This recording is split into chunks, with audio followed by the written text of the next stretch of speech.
For more Bollywood gossip, hit the bell icon and never miss a video from Filmy Mantra.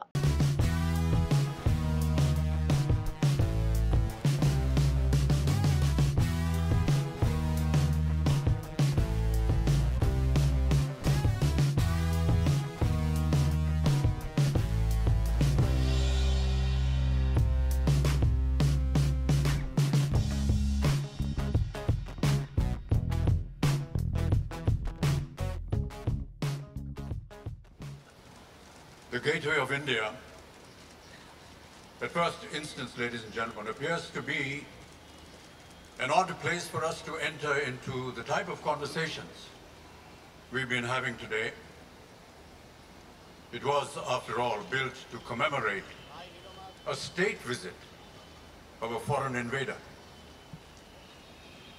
But rather than tearing down the gateway on our liberation, we absorbed it, reattributed it to our own meanings of hospitable welcome and an openness to the world, as much as simultaneously possessing the cultural confidence to leave it intact as a reminder that the Raj happened so that then we know that it also passed.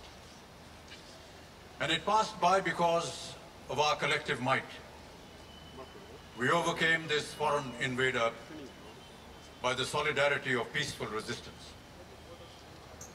The gateway, therefore, in its contemporary complexity of meanings, is a locus for reflection, pondering, and debate. There could not be a more fitting place to commemorate the cowardly attacks on this day, 9 years ago, that occurred at various places across our city, including at the landmark just across the street. 9 years ago on this day, these attacks were to be a wake-up call. But the question I asked myself was, wake up, yes, but wake up to what?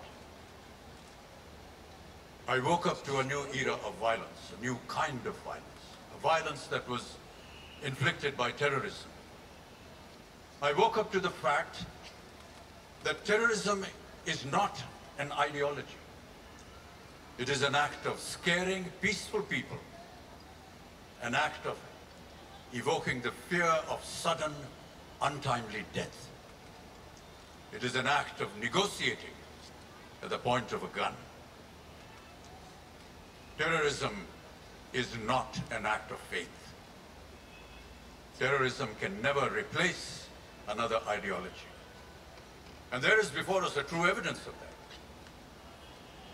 Ladies and gentlemen, the same children who held the same guns and ammunition in the trenches of Afghanistan to fight a foreign invasion of their land, the same children who were paid wages and salaries to kill and be killed in those battles, became professional mercenaries after they began to use the same training and weapons out of hatred, malice, and vengeance. Whatever political rhetoric may say, terrorism is neither a form of justice nor even an instrument of justice. It is the whimsical randomness of evil. So how does an unarmed, peaceful humanity fight the fear of terrorism's sudden violence? How does anyone who believes in a life of merit and hard work begin to believe in the authority of guns and bombs? Will armed mercenaries decide the future of our children? Will the threat of violence decide what is right or wrong, good or bad? Will terror decide what is true, false, correct, incorrect, good, bad, and right or wrong? No. Terror does no such thing. Terror does not decide anything. Terror only hopes to establish the bluff that evil can be stronger than natural humanity, that hate is mightier than love. It is now for each one of us to decide if we want our children to accept this evil doctrine, or show our children that terror does not have a place in our hearts. An estimated 20 lakh people were killed during the partition of this country in 1947. And several times more than that were displaced. When people are divided by distrust, when friends and neighbors stop trusting each other, when a nation turns into hostile islands of random fear, then our world is broken into fragments. Broken by narrow domestic walls. This is precisely what terror aims to achieve. Terror does not preserve anything. It is designed to destroy. Once unleashed, terror cannot be stopped by a debate. An act of terror, therefore, is not open to negotiations or to wisdom. It can only be repelled, repulsed, and destroyed by a more powerful reaction. There are no two ways about that. A corrective action is necessary. But that does not end there. When a farm is infested by weeds, a weed killer does not hold them from growing again after the next rain.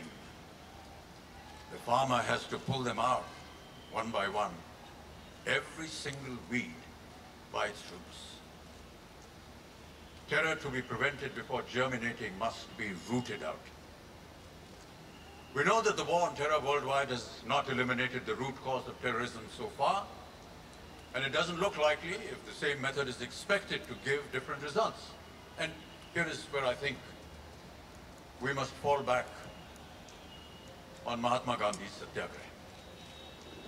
Satyagraha, in its truest form, as in the persuasion of truth. Ladies and gentlemen, the perception that moderates are not relevant in the war on terror is a rather myopic and short-sighted vision. Moderates are not part of this struggle because both the handlers of terror and the agents of resistance consider moderates to be passive and disempowered. Yet the prime victims of terror are moderates. More than 70% of our nation is moderate. And as moderates, we must recognize that to vilify a foe is no victory at all. To understand a foe is the first act of strength in resistance. To understand a foe, we must first understand ourselves. To understand ourselves, we must ask not what we are against, for that is defining ourselves by the ideas of our foe, by their power. Rather, to understand ourselves, we must ask what we are for. To understand ourselves, we can only do so together. To understand ourselves as a collective together is to find the time for debate, discussion, argument, listening to each other, trying to understand differing points of view, engaging, challenging our ways of thinking, and honoring each other with compassion. These are the answers to violence and death. If we are to be for anything, then to start with, what we must be for is that we are for each other. That is solidarity. And history has shown that our country's solidarity is strong as oak. The colonial rulers laughed at our Mahatma Gandhi when he spoke of this vision. His passive resistance suffered unimaginable brutality during its campaign. But we know the result. This approach wiped out the foundations of imperial colonialism from the face of the earth. The time has come now for us moderates to unite once again. It is time to invoke the Mahatma's Satyagraha of peaceful, non-violent, non-cooperation. Not only must we boycott violence, but everything that breeds it. We must rise up with one voice as a nation of moderates and say no. to the terrorist that one knows shall have the most impactful relevance ever. It's very simple, really. A parasite cannot kill and survive in the same host at the same time. We must refuse to host terrorists. We do not want to be the cause for breeding an outlaw. When we say no, when we do not cooperate, we're not defending anything. When we say yes, we are cooperating and we are defending evil. And so today, standing at the feet of the gateway, this is my prayer. All those who live for humanity, all those who live for the children of tomorrow, must now realize that it is time to rise and say no. Uproot every weed from our surroundings, one weed at a time. Do not threaten, do not fight, do not kill, do not injure. Simply refuse to cooperate at any cost. Do not feed the evil, do not host the parasite called the terrorist. And then may we all live in the dream of Gurudev Tagore's words, "Into that heaven of freedom, my father, let my country awake."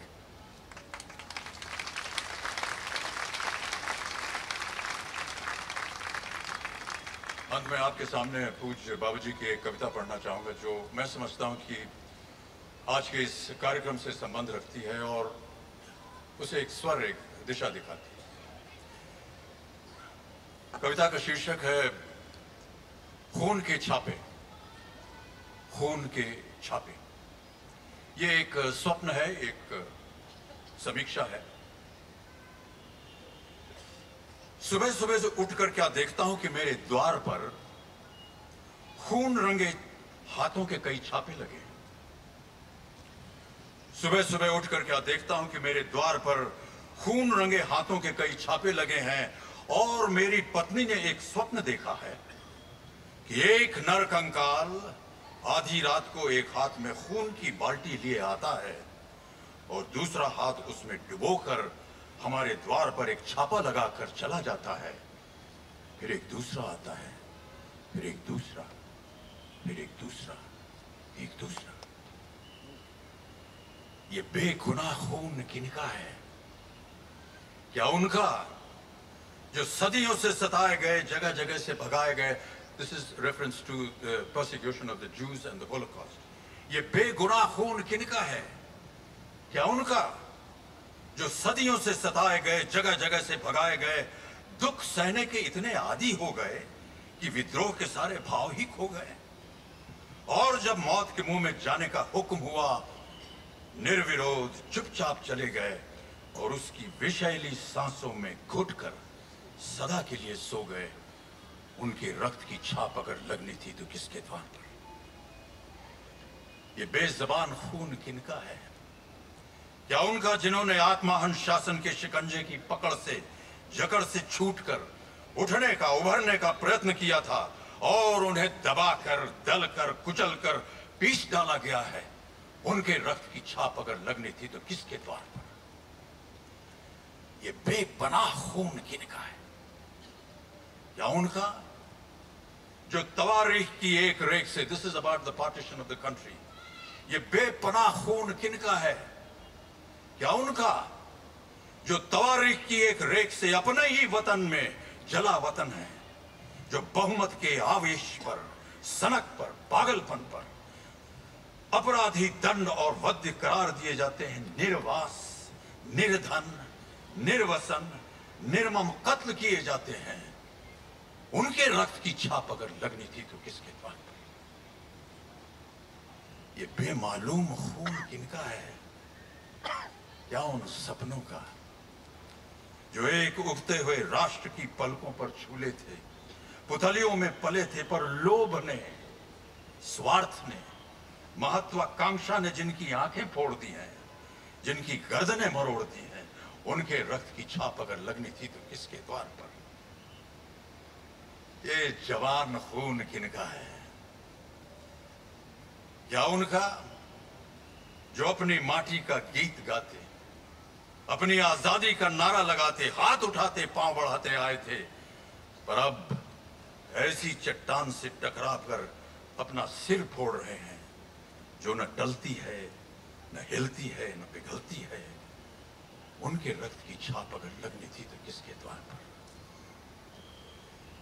And this is about the black slavery in the United States of America.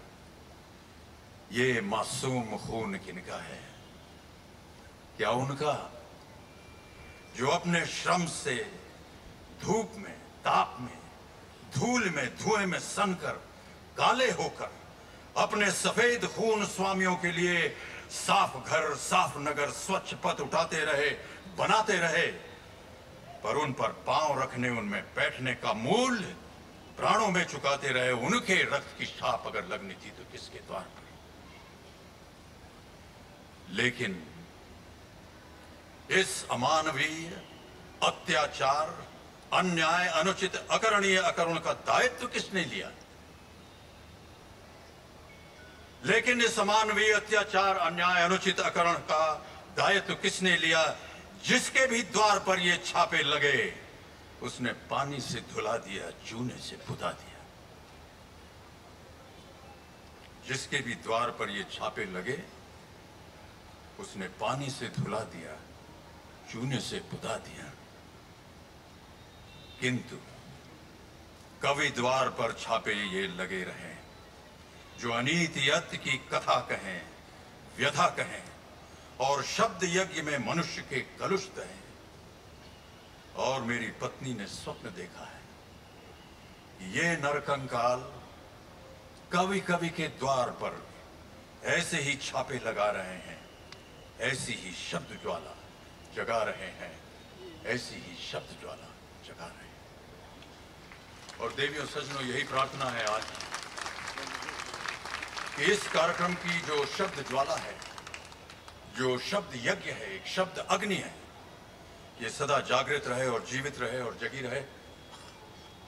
May the words spoken and expressed tonight remain, ladies and gentlemen, imprinted on all our doors as a reminder of our stories of strength.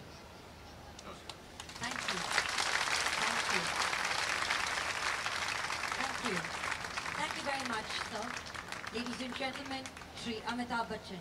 Thank you, sir. Sir, may I please request you to join us in front of the podium for the national anthem. Ladies and gentlemen, I would like to invite on stage our Honorable Chief Minister, Shri Devendra Fadnavis. Please join us in welcoming on stage Mrs. Amruta Fadnavis. The families of those who we lost in the 26/11 attacks. Miss Divya Salaskar, Mr. and Mrs.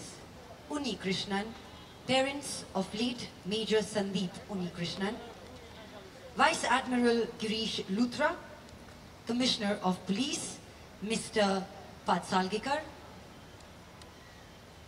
His Excellency Daniel Carmen, Ambassador of Israel to India, Mr. Prasoon Joshi, Shri Suresh Wadkarji, Mr. Amit Trivedi, Shri Mame Khan, Miss Priyanka Barwe, students of the Shankar Mahadevan Music Academy, our musicians for the evening. I would also like to request the presence of Miss Sonia Huria from Viacom 18 Media Private Limited, Mr. Nath Parmeshwaran from PayPal India, Mr. Shiv Prabhat from Life Insurance Corporation of India, Mr. Jaspal Bindra from Centrum Group, Mr. Arjun Bhatia from Prime Focus Limited, RJ Siddharth from Big 92.7 FM, Mr. Sai Nagesh from Lakshya Solutions, Mr. Puneet Chatwal from the Indian Hotels Company Limited, Ms. Farzana Kama Balpande from Book a Smile, Mr. Devendra Bharma, Oberoi Hotels, and ladies and gentlemen, the hosts for this evening, Ms. Anki Das, Mr. Anant Goenka, Mr. Girish Kuber, Mr. Sabas Joseph, Director Witchcraft, and the Director of the show, Mr. Firoz Abbas Khan. Ladies and gentlemen, may I please request you to kindly rise for the Indian National Anthem.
Jai Hind, Jai Maharashtra. I'm going to request all our guests on stage to kindly remain here for a group photograph.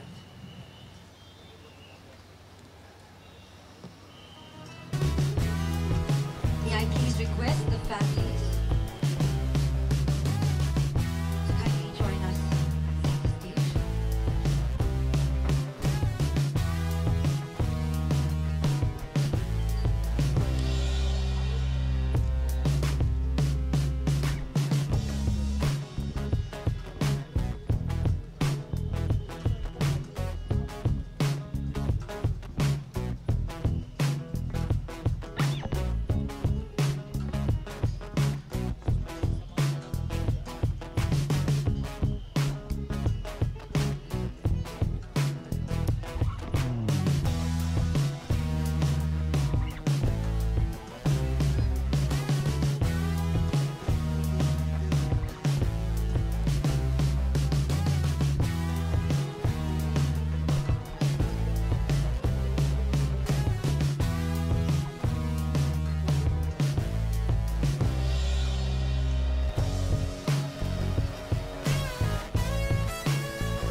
Thank you, ladies and gentlemen.